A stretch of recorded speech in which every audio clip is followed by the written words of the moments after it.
Gemini, what if your silence isn't protection, but a weapon you've forgotten how to wield?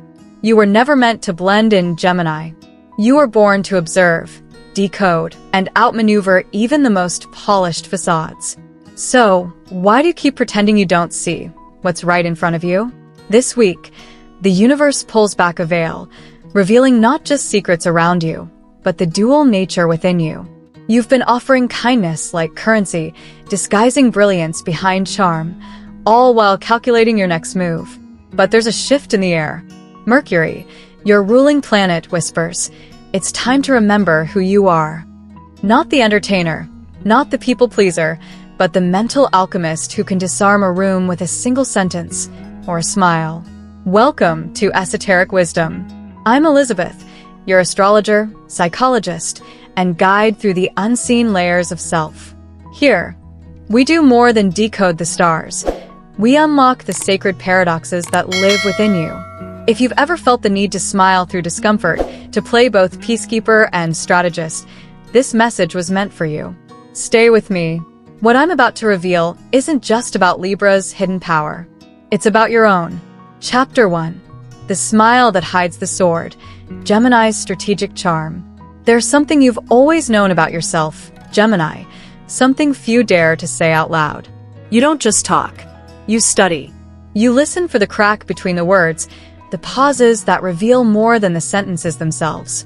You map conversations like constellations, knowing where they lead before the speaker even begins. People call you charming, quick-witted, entertaining, but they have no idea that every quip, every deflection, every smile is a calculation. Just like Libra, you know how to balance a room. But where Libra does it with elegance, you do it with agility. You can pivot from friend to observer, from mirror to provocateur, in a heartbeat, and no one notices. That is your first and most dangerous gift. Camouflage. Ruled by Mercury, the god of communication and trickery, your words don't merely express, they influence. You shape perception without trying. A raised eyebrow here, a joke there, a sudden silence when the room expects laughter. You know how to bend narratives like wind through branches, and this makes you beloved, but also feared, especially by those who suspect you see more than you let on. You do what Libra does with grace, you do with speed and precision. You don't need weeks to observe someone's weaknesses. Give you a 10-minute conversation and a crack in their story, and you already know where they're broken. You don't use this to hurt, unless you're cornered. But it gives you an edge that makes others uneasy without knowing why. Take, for example, Mara, a Gemini I once worked with during a group therapy retreat. She had a way of asking simple, playful questions that made others feel instantly seen. But halfway through the retreat, we noticed something odd. She never spoke about herself. Not once.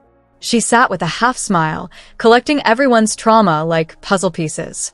Only when one participant crossed a line, invalidating another's pain, did Mara act. She didn't raise her voice.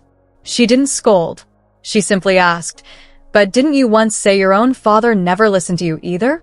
Could it be you're projecting that pain now?" Silence. Then tears. Then transformation. It was surgical. It was healing. It was terrifying. That's Gemini. Not cruel. Not malicious. But surgical in insight. Swifter than Libra. Less decorous than Virgo. More calculated than Leo. You slice through illusion not because you want control, but because you can't stand falsehood. And yet, here's the paradox. You often wear a mask yourself. Mercury's curse is duality. The twin faces. The double life. While you're cataloging others' inconsistencies, who's noticing your own? Who knows the version of you that watches quietly from behind the mirror? How long can you hide the strategist behind the smile before the mask begins to crack? The truth is, you have always wielded the scalpel of truth. But like Libra, the danger isn't in the power, it's in forgetting you have it. When you pretend you're just playing along, when you act as though you're unaware of the impact you have, that's when shadow seeps in. Not because you're evil, but because unacknowledged intelligence becomes manipulation. And manipulation, even when subtle, always leaves a karmic mark. So, ask yourself, Gemini, are you using your perception to connect or to control? Are you speaking truth or weaponizing silence? Are you building bridges or watching which rope you might need to cut first? This is your first mirror in this journey. The smile. The one you use to charm, to deflect, to survive. It's a gift, but it's also a shield. And until you learn when to drop it, you'll never fully access the healing power that lies beneath it.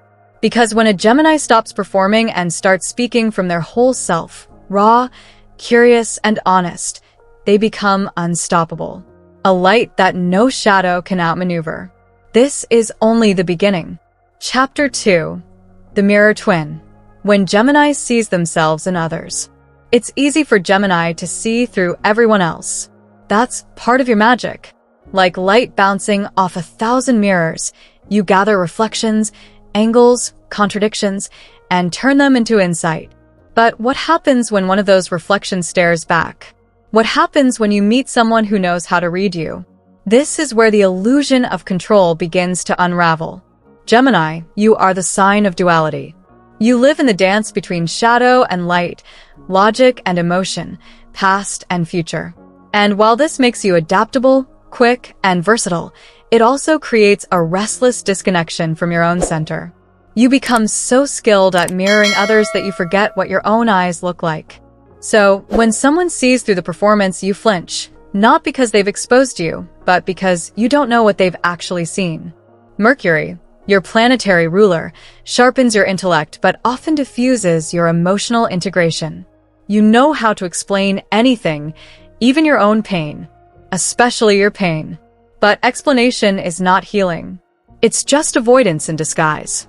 Let me tell you about James, a 34-year-old Gemini entrepreneur I once coached. Brilliant, magnetic, sharp as a blade. He could walk into a boardroom, read every hidden motive in 30 seconds, and pivot the energy in his favor without breaking a sweat. But one day, during a private session, I asked him a simple question. When was the last time you were honest without being clever? He froze. Cleverness was his armor, his protection, his power. And in that silence, he realized something. He had no idea how to be seen without performing. The version of himself that people loved wasn't real. It was a curated echo, built from the needs of everyone around him. That was his mirror. But there was no core self to return to when the crowd left. Gemini, here's your confrontation. When you see yourself through others' eyes, what version do you see? The performer? The peacekeeper? The provocateur? Or do you catch a glimpse of the twin you've kept hidden even from yourself? Every Gemini carries the split within them. The bright twin, curious, expressive, magnetic. And the dark twin, watchful, questioning, intense. The problem isn't the split. The problem is pretending the dark twin doesn't exist. The more you deny it, the more it takes control. That's when manipulation creeps in. Passive aggression, sarcasm laced with truth, strategic silence. All the subtle tactics you use not to hurt others, but to protect the fragile identity you're afraid to reveal.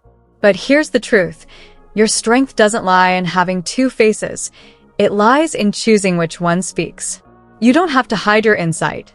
You don't have to dim your perception. But you do have to own it. Fully. Without shame. Without self-deception.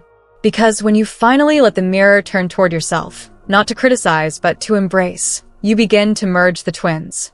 And that's when Gemini becomes whole. That's when you become more than an interpreter of others' truths. You become a messenger of your own. Not for validation. Not for defense. But for evolution. So the next time someone mirrors your own gaze back at you, don't flinch. Stay. Look deeper. You might just see the version of you that's been waiting all along to be chosen. Not for what you reflect, but for who you are when no one is watching. Chapter 3. Integration. The alchemy of Gemini's two voices. Gemini, you were never meant to choose between your two sides. You were meant to merge them. For most of your life, you've been praised for your adaptability. Your ability to switch lanes mid-sentence, to speak to kings and strangers with the same fluency, to pivot from humor to gravity in a heartbeat. But beneath all that brilliance, a silent fracture forms, because when you can be anyone, who are you when you're alone? This is the moment of alchemy. Unlike signs that journey linearly, your path is spiral. You return again and again to the same inner crossroads, one path lined with light, connection, and clarity, the other shadowed by confusion, restlessness, and isolation. The world sees your spark, your words, your wit, but they don't always see the exhaustion that comes from juggling two inner voices that never seem to agree. Mercury, your ruler, doesn't just govern speech. It governs integration, the weaving together of knowledge, perception, and identity. And until now, you've mostly used this gift outwardly, gathering data, connecting people, solving problems. But Mercury also demands inward dialogue. Not just cleverness, but coherence. Not just speed, but stillness. You're not meant to silence either of your inner voices. One speaks from curiosity, the other from caution. One craves connection, the other needs solitude. One wants to tell the truth, the other wants to survive.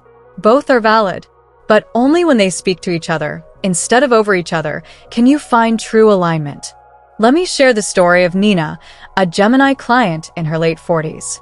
She had built a life on agility, multitasking as a mother, artist, and mentor, always putting others' needs before her own. She joked her way through grief, advised others through theirs, and kept her sorrow buried in metaphors and poetry.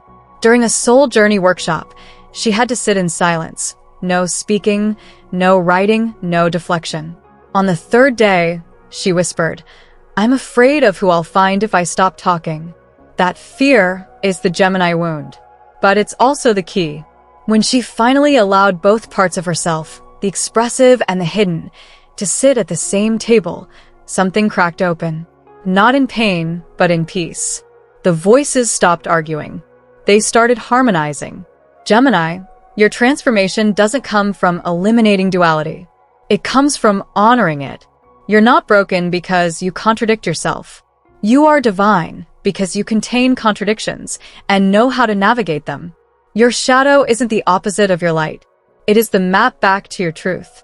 You were never just the storyteller. You are also the story. You are the reader and the ink. You are the question and the riddle. You don't need to fix the split. You need to use it. Speak from both voices. Let them meet in the middle. Let the laughter hold the grief. Let the insight hold the vulnerability. Let the mask fall, not to expose weakness, but to reveal wholeness. Because once Gemini learns to hold both halves without needing to resolve them, you become not just a sign of duality, but a channel of unity in a fractured world. And that, dear Gemini, is your sacred power.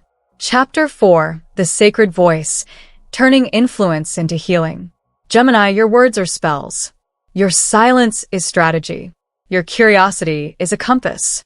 But only when you speak from your center, not from performance, not from protection, do you awaken your true purpose, to heal with presence and truth. You were never meant to be just a messenger of other stories. You were born to deliver the messages that shift timelines, that unravel illusions, awaken awareness, and call people back to the parts of themselves they've forgotten. But how you choose to use that voice, that's where the line is drawn between manipulation and medicine.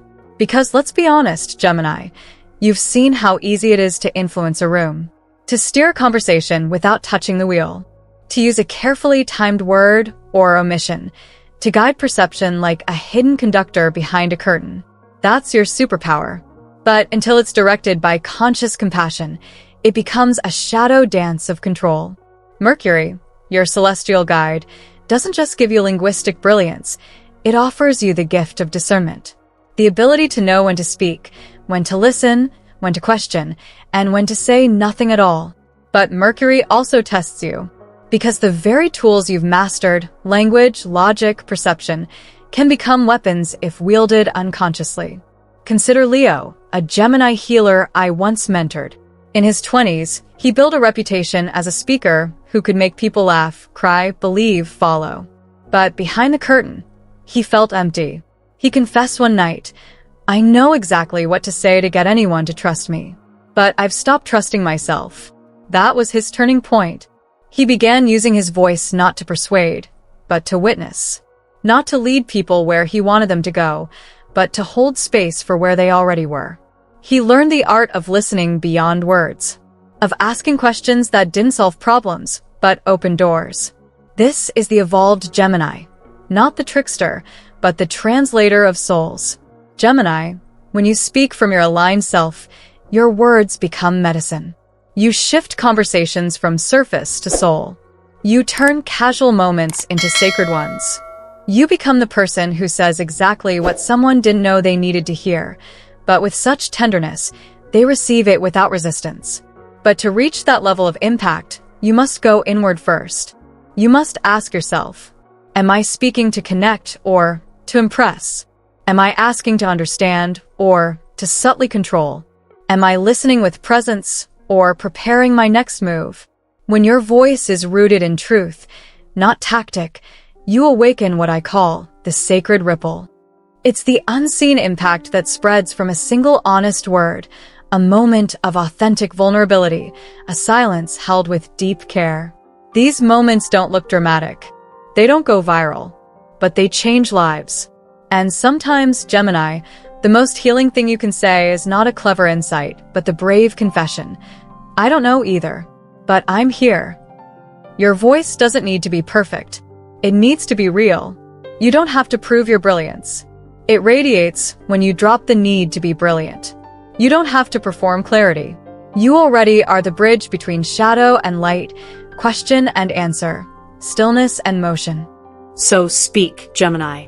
Not to impress, not to seduce, but to remind the world what honest curiosity sounds like. Because when you speak from that space, you don't just communicate, you restore wholeness.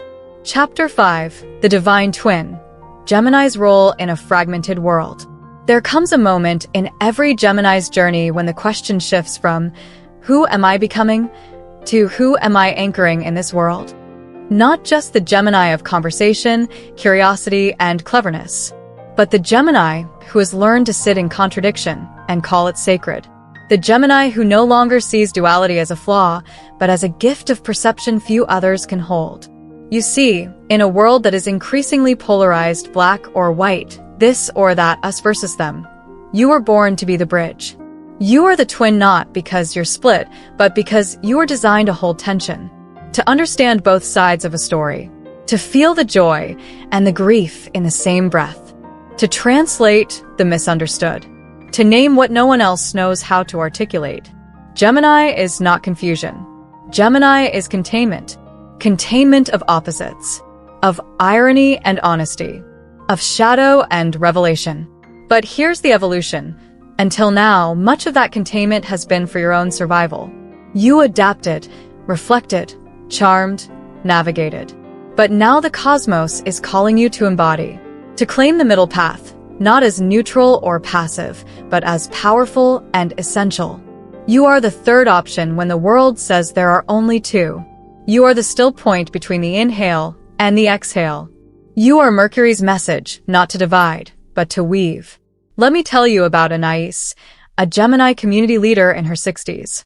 She lived through political upheaval, personal loss, and spiritual crises, and still, her presence calms a room. Why? Because she doesn't need to choose sides to make an impact. She speaks from a place that integrates complexity.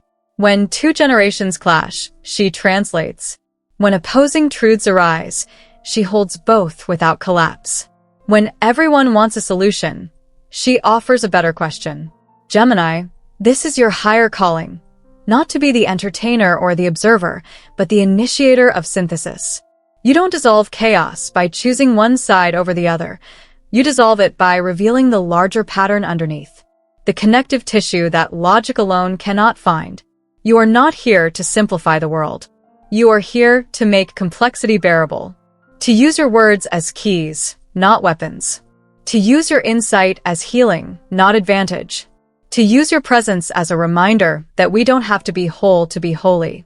Because when you finally integrate both twins within yourself, the world around you begins to do the same. Relationships shift. Communication deepens.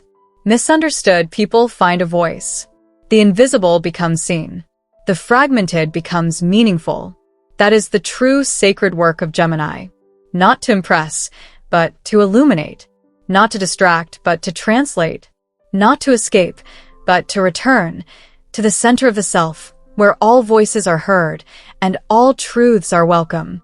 So, if you've ever wondered why you don't quite fit in, why your thoughts run faster than your mouth, why you can't stay in one identity for too long, it's because you were never meant to. You were meant to move between worlds, not to escape, but to bring the medicine of movement to those stuck in stagnation. You were meant to remind people that we are all more than one thing, and that wholeness is not sameness. It's the symphony of opposites living in harmony. Gemini, you are the twin flame of awareness, the sacred contradiction, the messenger of integration. And now, the world needs your voice more than ever. Not louder, but truer. Conclusion, Gemini, your duality is your destiny. Gemini, what if the greatest journey of your life isn't to become one person, but to fully embody both sides of who you already are? Throughout this journey, you've learned that your dual nature isn't a weakness. It's your greatest strength. You have been gifted the profound ability to see from multiple perspectives, to speak many truths simultaneously, and to exist beautifully within contradictions. Your ruling planet Mercury didn't just grant you agility and intellect, it gave you the power to transform communication itself into a healing force. You started this exploration feeling fragmented, uncertain, even manipulative. But now you understand that your duality doesn't fracture you, it deepens you. The internal conflicts you once feared have become sources of wisdom and compassion. Your contradictions have become your compass. Gemini, your role isn't merely to charm or entertain. You were born to mediate, to translate, and ultimately to unify. Now, fully aware of your purpose, you have a choice. Will you use your extraordinary gifts to manipulate and survive, or to connect and heal? If this message resonated deeply, please like, subscribe, and share your reflections below. Let this be a beginning, not just of self-awareness, but of sacred action. I'll leave you with one final question, Gemini. What if your contradictions aren't meant to be solved, but celebrated? Because in embracing your complexity, you embrace your true power. Welcome home to yourself.